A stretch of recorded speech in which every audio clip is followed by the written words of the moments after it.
नमस्कार। धारा 370 बीजेपी का एक बहुत बड़ा चुनावी एजेंडा हुआ करता था और पिछले दिनों धारा 370 को हटाने के बाद प्रधानमंत्री और गृह मंत्री दोनों ने बहुत तरह की बातें कही।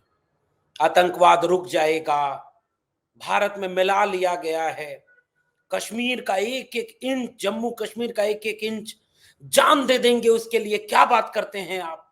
ये सब कुछ हुआ और उसके बाद देश के प्रधानमंत्री ने भी ये बोला कि न कोई घुस आया है, न कोई घुसा हुआ है, एक एक टुकड़ा इंच का हमारे पास है।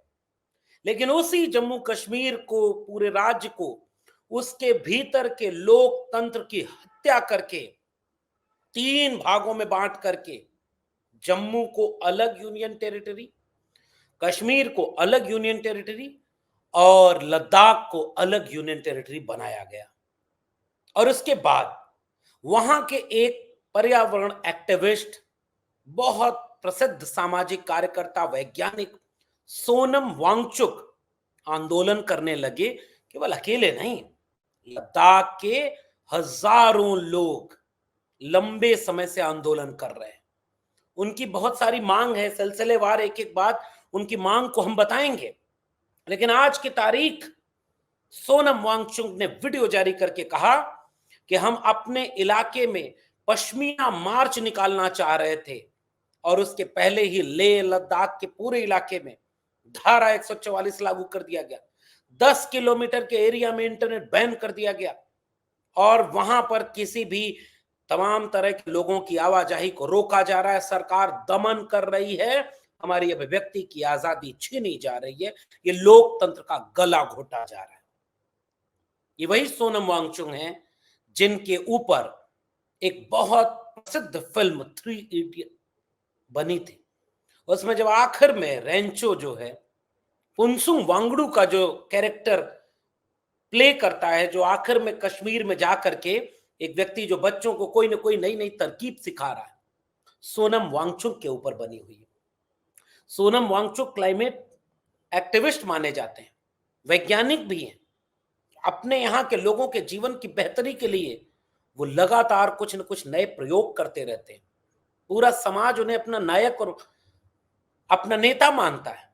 और वही सोनम वांगचुक आज आंदोलन कर रहे हैं, तो उनके आंदोलन को दबाने के लिए पूरी तरह से वो सारे लोग काम कर रहे हैं जो कहते हैं, क्या बात करते हैं, जान दे देंगे उसके लिए, क्या बात करते हैं। और वही लोग जो कल तक कहते थे कि चीन को लाल आंख करके दिखाना चाहिए, जब वो मुख्यमंत्री हुआ करते थे तो उन्होंने कहा कि चीन से लाल आंख करके बात करनी चाहिए।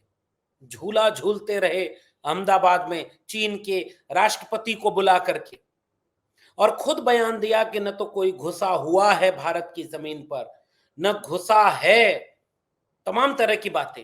और इस समय सोनम वांगचुक का दावा है कि चीन ने तकरीबन 4000 वर्ग किलोमीटर की भारत की जमीन कब्जा कर लिया है। और उनका यह दावा है कि पश्मीना चरवाहे मार्च में शामिल होंगे, जो ये बताएंगे 7 अप्रैल को पश्मीना मार्च निकाल रहे थे। पश्मीना चरवाहे, लद्दाख की जमीन जो है वो आदिवासी बहुल है। वहां के लोग अपनी संस्कृति, अपनी सभ्यता, अपने हक हुकूक, हिस्सेदारी, विकास और अपने अधिकार को लेकर के बेहद सजग है। और जब वो अपने अधिकार को लेकर के बात कर रहे हैं, सोनम वांगचुक आंदोलन कर रहे हैं। और उस आंदोलन में फरवरी के इलाके में जब एक बड़ी प्रोटेस्ट हुई, और ये तस्वीर और वीडियो देखेंगे आप कि बड़ी तस्वीर सामने आई कि हजारों लोग लद्दाख में सड़क पर उतर गए। उसके बाद 21 दिन का धरना हुआ, सोनम वांगचुक धरने पर बैठे, 21 दिन का अनशन। टेलीविजन चैनल के लोग उन्हें बहिष्कार किया। आपके देश का एक नायक, आपके देश का एक बुद्धिजीवी, आपके देश का एक क्लाइमेट एक्टिविस्ट सोनम वांगचुक जब देश के ही एक हिस्से, जम्मू और कश्मीर के एक हिस्से लद्दाख पर इतना बड़ा आरोप लगाए, संगीन आरोप लगाए कि चीन ने भारत के 4000 वर्ग किलोमीटर की जमीन का कब्जा कर लिया है। और वो कह रहे हैं गोरखा रेजिमेंट, जिसके लिए कहा गया कि गोरखा या तो मर जाएगा या लड़ जाएगा लेकिन डरेगा नहीं, उस गोरखा रेजिमेंट के लोग अग्निवीर जैसी योजना आने के बाद भारतीय सेना को छोड़ करके कश, कश्मीर और भारत की सेना को छोड़ करके चीन की सेना को ज्वाइन कर रहे हैं। क्या यह किसी देश के लिए एक सामान्य सी परिस्थिति है? क्या यह किसी देश के लिए एक बेहद सामान्य सी परिस्थिति होना चाहिए? क्या इसके बाद इस देश के टेलीविजन चैनल पर बैठकर कोई कार्यक्रम नहीं होना चाहिए? क्या इसके बाद इस देश के नेताओं को इस बात के लिए आपातकालीन बैठक नहीं बुला देनी चाहिए? क्या इस देश के लोगों को इस बात को देश की सरकार से सवाल नहीं पूछना चाहिए कि कहां गई वो आपकी लाल आंख करके चीन को आंख दिखाने वाली बात? आप न अरुणाचल प्रदेश में चीन के हरकतों को मानते हैं, न लद्दाख के हरकतों को मानते हैं, और वहां का एक व्यक्ति अगर ये कह रहा है कि 4000 किलोमीटर वर्ग किलोमीटर जमीन भारत की चीन ने कब्जा कर ली है, तो या तो वो व्यक्ति गलत बोल रहा है, और अगर गलत बोल रहा है तो उसके ऊपर आपने एफआईआर क्यों नहीं दर्ज की कि, और आप सबूत क्यों नहीं दिखाए कि देखो ये व्यक्ति गलत बोल रहा है, देखो ये कोई भी जमीन यहां पर कोई कब्जा नहीं हुआ है, और आपने उसका कोई एफआईआर नहीं किया। और अगर वो व्यक्ति सही बोल रहा है तो इसकी जांच पड़ताल कौन करेगा? इसको लेकर के कौन ये राय देगा कि आपके देश का टुकड़ा चीन कब्जा कर ले, और चीन कब्जा कर ले और उस पर आप कुछ भी न कर पाए? कहां गई आपकी राष्ट्रभक्ति? भारतीय जनता पार्टी पूरे देश के लोगों को यह कहती है कि देश की सबसे बड़ी राष्ट्रवादी कोई पार्टी है तो भारतीय जनता पार्टी है। भारतीय जनता पार्टी न रहेगी तो ऐसा लगता है राष्ट्र ही नहीं बचेगा। भाजपा और उसके लोग यही बात कहते हैं, इस देश को सुरक्षित रखना है तो मोदी चाहिए। कैसे भैया? आपके रहते इतना बड़ा चीज चली गई, आपके रहते इतना सब कुछ, 4000 वर्ग किलोमीटर यह सारी चीज चली गई, तो उसके बाद आप कैसे कह रहे हैं कि आपके रहते सीमाएं सुरक्षित नहीं है? आप किस बात के राष्ट्रवादी? और राष्ट्र में क्या यह बात नहीं आती कि यह सारी चीजें आपकी जमीन कब्जा कर ले तो वो जमीन क्या राष्ट्र भारत माता की जय जोर से बोल देने से क्या भारत माता के टुकड़े को कोई विदेशी सेना अगर ले जाए? आपको याद है एक रक्षा मंत्री इस देश में ऐसे भी हुए, मरहूम नेताजी रफीकुल मुल्क मुलायम सिंह यादव।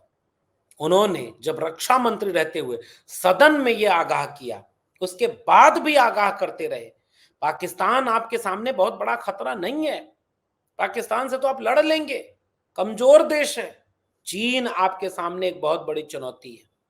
रफीकुल मुल्क मुलायम सिंह यादव जी बार बार ये बात कहते रहे कि चीन बहुत बड़ा खतरा है, चीन की तरफ हमें सजग रहना होगा, हमें ऐसी विदेश नीति बनानी होगी जिससे कम से कम चीन को हम नियंत्रण में रख सकें। लेकिन इन बातों को दरकिनार करते हुए वर्तमान की केंद्र सरकार, सोनम वांगचुक उनके सामने ये बात दावा कर रहे हैं कि 4000 वर्ग किलोमीटर की जमीन चीन ने कब्जा लिया, और कल 7 अप्रैल को वो पश्मीना मार्च निकालकर पूरे देश और दुनिया के लोगों को बताना चाह रहे हैं कि चरवाहे, जो पश्मीना चरवाहे हैं, वो खुद आकर के बताएंगे कि वो कहां कहां तक जाकर के अपने जानवर को चराया करते थे, चारागाह उनकी कितनी दूर तक थी, और उस चारागाह को अब चीन ने कब्जा कर लिया है। ये दावा सोनम वांगचुक का है। सोनम वांगचुक लद्दाख को पूर्ण राज्य का दर्जा देने के लिए मांग कर रहे हैं, जान दे देंगे उसके लिए। क्या बात करते हो? ये जो क्या बात करते हो जान दे देंगे वाले गृह मंत्री अमित शाह जी हैं। उन्होंने कहा था कि हम उन लोगों की तरक्की के लिए, उन लोगों के हक के लिए, उन लोगों के लिए ये सारी चीज ले आ रहे हैं। तो लद्दाख के लोग कह रहे हैं कि उनको पूर्ण राज्य का दर्जा देना चाहिए। पहली मांग सोनम वांगचुक की पूर्ण राज्य का दर्जा, और उसके साथ चूंकि आदिवासी बहुल इलाका है तो संविधान की 6ठी अनुसूची में इस लद्दाख की पूरी टेरिटरी को डाला जाए, और उनको अपनी पहचान के साथ केंद्र शासित प्रदेश लद्दाख के इस समय जो छवि है उसको पूर्ण राज्य में तब्दील करके, और यूनियन टेरिटरी के चीज जब पूर्ण राज्य में बदल जाएगी तो 6ठी अनुसूची में डाला जाए। यानी जो इलेक्ट होगा एपेक्स बॉडी, और जो इलेक्ट होगा वो अपने यहाँ के नियम कायदे कानून और अधिकार के लिए सजग होगा और वो उन्हें बना सकता है। ये उनकी मांग है। अपेक्स बॉडी लेह, एबीएल और कारगिल डेमोक्रेटिक अलायंस यानी केडीए सामाजिक, धार्मिक और राजनीतिक संगठन है जो लद्दाख की 4 मांगों को लेकर अपना आंदोलन चला रहे हैं। संविधान की पूरी छठी अनुसूची में मांग करने के साथ साथ पब्लिक सर्विस कमीशन वहां पर हो, चुनाव हो, लोकतंत्र जिंदा हो, इन मांगों को लेकर के सोनम वांगचुक के नेतृत्व में पूरे लद्दाख के लोग सड़कों पर उतर गए। 21 दिन तक आंदोलन किया, अनशन पर खुद बैठे, फिर उसके बाद महिलाएं बैठी हैं, फिर उसके बाद युवा बैठ रहे हैं और फिर से सोनम वांगचुक युवाओं के साथ 3-3 दिन, महिलाओं के साथ 3 दिन खुद अनशन पर बैठ रहे हैं। -15 डिग्री टेम्परेचर, -15 डिग्री टेम्परेचर, और वहां से लेकर के तमाम तरह की मांग, और उस मांग को मीडिया दिखा नहीं रहा। सोनम वांगचुक इसकी भी शिकायत करते हैं, और बिना मीडिया के दिखाए ये सारा का सारा तमाशा जो देश में हो रहा है कि राष्ट्रभक्त सबसे बड़ा कौन, और उनके राष्ट्रभक्त होने के दावे के बीच चीन ये सब कर ले। बीजेपी ने साल 2019 के अपने चुनावी घोषणा पत्र में और बीते वर्ष लद्दाख हिल काउंसिल चुनाव के भी लद्दाख को पूर्ण राज्य का दर्जा देने और छठी अनुसूची में शामिल करने का वादा किया था। सोनम वांगचुक कहते हैं और उनके लोग, लद्दाख के आंदोलनकारी कहते हैं कि बीजेपी आज इन बातों से मुकर रही है और इसलिए इतना बड़ा प्रदर्शन यहां पर किया जा रहा है। 4 मार्च को केंद्र सरकार ने उनकी मांगों को मानने से इनकार कर दिया था, और बौद्ध वहां पर सबसे ज्यादा है, बौद्ध को मानने वाले लोग हैं वो लेह में सबसे ज्यादा है, और मुस्लिम लोग सबसे ज्यादा कारगिल में है। और इन नेताओं ने लेह स्थित एपेक्स बॉडी और कारगिल डेमोक्रेटिक अलायंस के बैनर तले हाथ मिलाया, और इसके बाद लद्दाख में बड़े पैमाने पर विरोध प्रदर्शन, भूख हड़ताल, आमरण अनशन की चीजें चलने लगी। केंद्र सरकार ने इस मांगों पर विचार करने के लिए ये सारी चीजें हाई लेवल कमेटी को गठित की और उसको सौंपा। प्रदर्शनकारियों और केंद्र सरकार की कमेटी के बीच बातचीत सफल नहीं हुई। 4 मार्च को लद्दाख के नेताओं ने गृह मंत्री अमित शाह से मुलाकात की और बताया कि केंद्र में इस मांग को मानने से इनकार कर दिया। इसके 2 दिन बाद लेह में सोनम वांगचुक अनशन पर बैठ गए। वही सारी मांग, इस यूनियन टेरिटरी को बिना लोकतंत्र के हम क्या करेंगे, हमें लोकतंत्र चाहिए और पूर्ण राज्य का दर्जा चाहिए। उनकी दूसरी मांग है कि आदिवासी बहुल इलाका, इसलिए छठी अनुसूची में इसको शामिल किया जाए। यहाँ चुने हुए काउंसलर होंगे जो अपने लिए कानून बना सकेंगे, अपना राज कर सकेंगे, अपने लोकतंत्र को जी सकेंगे। यहाँ के लोगों की संपत्ति सुरक्षित रहे, यहाँ के लोगों का संस्कृति सुरक्षित रहे, यहाँ के लोगों का अधिकार सुरक्षित रहे, और यह सब बिना पूर्ण राज्य के बना नहीं सकता। और अग्निवीर जैसी योजना को तत्काल बंद किया जाए, जिस योजना के चलते गोरखा रेजिमेंट के लोग चीन की सेना में ज्वाइन कर रहे हैं। इतना बड़ा आरोप, पता नहीं इस देश को क्या हो गया है। इलेक्टोरल बॉन्ड जैसा आरोप लग करके साफ साफ दिखने लगा। लूट मच गई साहब एक एक चीज की, और लूट मचने के साथ वो सारी चीजें ऐसी बन गई कि आज देखो कितना पूरा, और उस लूट के बाद भी जिसके ऊपर भ्रष्टाचार के आरोप लगे, जिसकी पॉलिटिकल पार्टी में सारे भ्रष्टाचारी चले गए, वही अब कहता है कि भ्रष्टाचारियों को छोड़ा नहीं जाएगा। तो जो लोग कहते थे कि जान दे देंगे, क्या बात करते हैं, उन लोगों के रहते चीन आपकी जमीन कब्जा कर ले, आपके देश का नागरिक उनके लिए आंदोलन करे, और आपके देश के लोग आपके खिलाफ सवाल उठाएं, और आपकी विदेश नीति और राष्ट्रभक्ति पर सवाल उठाएं, और आप कुछ न कर पाए। ये कैसी देशभक्ति है, ये कैसा लोकतंत्र है, ये कैसा राष्ट्र प्रेम है, ये कैसा भारत माता की जय का नारा लगाना है? क्या ये अधिकार भारतीय जनता पार्टी के नेताओं के पास है? क्या इतना सब होने के बाद क्या उन्हें धारा 144 लगा करके रोक दिया जाएगा? क्या अब लेह लद्दाख के लोग आंदोलन भी नहीं कर पाएंगे? क्या सोनम वांगचुक अगले कुछ दिनों में जेल में डाल दिए जाएंगे? क्या उनकी आवाज दबा दी जाएगी? क्या आंदोलनकारियों पर मुकदमे चल देंगे, या बुलडोजर भेज दिया जाएगा? इस देश के लोकतंत्र की ये तस्वीरें जब आप देखते हैं तो आपको कैसा महसूस होता है? क्या आपको पता था कि सोनम वांगचुक क्या कर रहे हैं? क्या आपको भी पता था? गांव में बैठ करके उनका व्हाट्सएप मैसेज पर झूठ पचा चला गया, कश्मीर तो भारत का हिस्सा था ही नहीं। नरेंद्र मोदी जी के आने के बाद, 2014 के आने के बाद कश्मीर को भारत में मिला लिया। कश्मीर को 3 टुकड़ों में बांट करके उन्होंने आतंकवाद खत्म कर दिया। अब विदेश से कोई आंख उठाकर देख नहीं सकता। लव लेटर लिखना बंद हो गया। ताकतवर शेर प्रधानमंत्री है, और एक आदमी ने आपकी पोल खोल करके रख दी कि आप झूठ बोलते हैं। 4000 चीजें अपने तमाम लोगों से, यह सारी चीजें 4000 किलोमीटर स्क्वायर किलोमीटर की चीज आपकी कब्जा कर ली गई, और आप कुछ जाने ही नहीं, आप कुछ समझे ही नहीं, आप कुछ बोल ही नहीं रहे। आप कुछ उस पर जवाब ही नहीं दे पा रहे, आप कुछ उस पर काम भी नहीं कर पा रहे, और उनकी आवाजों को दबाने के लिए आप ये सारी चीजें ऐसे करना चाह रहे हैं जिससे कि उनको मिटाया जाए, उनको कमजोर कर दिया जाए। तो पूरी की पूरी फॉरेन पॉलिसी पर एक सवाल है, पूरे के पूरे राष्ट्र प्रेम और देशभक्ति का भाषण जो बड़े बड़े नेताओं का है, उस भाषण के ऊपर सवाल कर रहे हैं सोनम वांगचुक। और सोनम वांगचुक वहां के अपने अधिकार के लोगों के लिए लड़ना चाहते हैं। सोनम वांगचुक कह रहे हैं कि इस तरह की मांग के बीच कैसे ये लेके नवांग दोरजे मेमोरियल पार्क पर सोनम वांगचुक, कड़कड़ाटी ठंड, -15 डिग्री टेम्परेचर, हजारों महिलाएं, हजारों नौजवान, हजारों लोग उनके साथ आंदोलन में बैठे हुए। क्यों नहीं ये सारी बातों पर, क्यों नहीं चीज चली? 19 फरवरी से 21 दिन इनसन चला। 19 फरवरी से 2024 से बातचीत कुछ पहले से चल रही थी, हाई पावर्ड कमेटी बनी, 19 से 23 फरवरी तक बातचीत चली, 4 मार्च को बातचीत खत्म हो गई, 6 मार्च को लेह में आंदोलन हुआ और उसके बाद फिर शिकायत की। उस शिकायत के बाद 21 दिन का अनशन, और उसके बाद इतनी विपरीत परिस्थितियों में कोई आदमी जब ये कर रहा था तो भारतीय टेलीविजन मीडिया क्या कर रहा था? मीडिया केवल सत्ता की चरणों में बैठा हुआ और ब्लैकआउट किया हुआ था कि सोनम वांगचुक पर कोई बात न दिखाई जाए, कोई बात न किया जाए। और इस तरह से आप अपने देश के बहुत बड़े हिस्से में क्या कर रहे हैं? सोनम वांगचुक ने कहा कि आपने राज्यपाल को भेज दिया है, और राज्यपाल जाकर के वहां पहले 3 दिन 4 दिन तो लगता है समझने के लिए, और समझने में राज्यपाल जब इतनी वो चीज लगा देते हैं तो उसके बाद क्या होगा? उसके बाद वो 3 साल समझने में लगाते हैं, उसके बाद तो वहां से चले गए, तो फिर क्या होगा? वहां पर पूर्ण राज्य होना चाहिए। अब तो एक जनरल और कर्नल भी हैं। जनरल और कर्नल को आप समझते हैं, पहचानते हैं? जनरल जीडी बख्शी, वो खुद ही फोन कर, वीडियो कॉल करके बोल रहे हैं कि भैया अब तो चीन ने बहुत गड़बड़ कर दिया है, कि भैया अब तो देखो कितना बुरा हाल होता जा रहा है, कि अब तो आपके देश में कितना अन्याय और अत्याचार हो रहा है।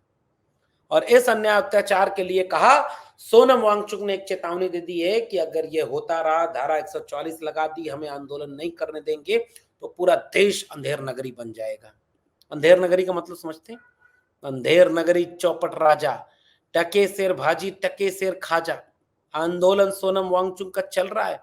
सोनम वांगचुक आपके अपने समाज के लोगों से एक सवाल पूछ रहे हैं कि ये जो 4000 वर्ग किलोमीटर की जमीन चीन ने कब्जा कर ली, चौकीदार क्या कर रहा था? बात गांव के कमजोर गरीब लोग झंडा लेकर के केवल मगन होकर के नारा दोनों हाथ से लगा रहे हैं। कितना सोचो समझ पा रहे हैं आप? और ये वाला सच इसीलिए मीडिया नहीं दिखाता, क्योंकि अगर आपको ये वाला सच मीडिया दिखाने लग जाए तो आपकी तो आंख खुल जाएगी। आंख खुल जाएगी तो आप तो सच देखने लगेंगे, और सच देखने लगेंगे तो झूठे आदमियों को कुर्सी से उतार देंगे। तो आपको भी डर लगता है, आपको सच तो पसंद नहीं, आप सच देखना नहीं चाहते, और आप चूंकि सच देखना नहीं चाहते तो आप उस सच को छिपाने के लिए आप मीडिया नहीं देखते, आप टेलीविजन नहीं देखते, आप कोई चीज ऐसी नहीं करते जिससे कि सच आप तक पहुंच सके। आप वो चीज देखना चाहते हैं जिसमें झूठ है, और जहां सच है वहां तक आपकी नजर ही नहीं जाती। सच सच बताइए कमेंट करके। चीन ने भारत का 4000 वर्ग किलोमीटर जमीन कब्जा ली, पता था आपको? भारत के गोरखा सैनिक अग्निवीर जैसी योजना आने के बाद चीन की सेना में जाकर नौकरी कर रहे हैं। सच बताइए, पता था आपको? हजारों लोग लेह लद्दाख में आंदोलन करने जा रहे हैं, धारा 144 लगा करके सबको डराया धमकाया जा रहा है, और वहां के आदमियों को उनका हक नहीं दिया जा रहा। सच बताइए, पता था आपको? और अगर पता था उसके बाद भी आप चुप हैं, इस पर कोई बात नहीं कर रहे, नाराज नहीं है, और इसकी सजा अगर चुनाव में नहीं देते तो बधाई हो, अंधेर नगरी के लिए आपने चौपट राजा की गुलामी स्वीकार कर ली।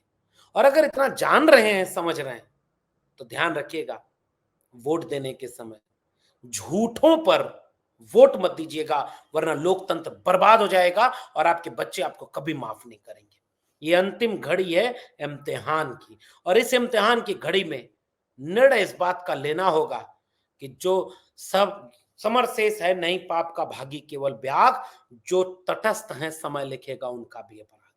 चुप रहने वाले सत्ता के खेमे में माने जाएंगे, जो सच के साथ है वह बोलेगा, लड़ेगा और जनता को जागरूक करेगा। आपको बातचीत कैसी लगी नीचे कमेंट बॉक्स में जरूर बताइएगा। फिर मिलेंगे किसी और टिप्पणी के साथ, तब तक के लिए बहुत बहुत धन्यवाद।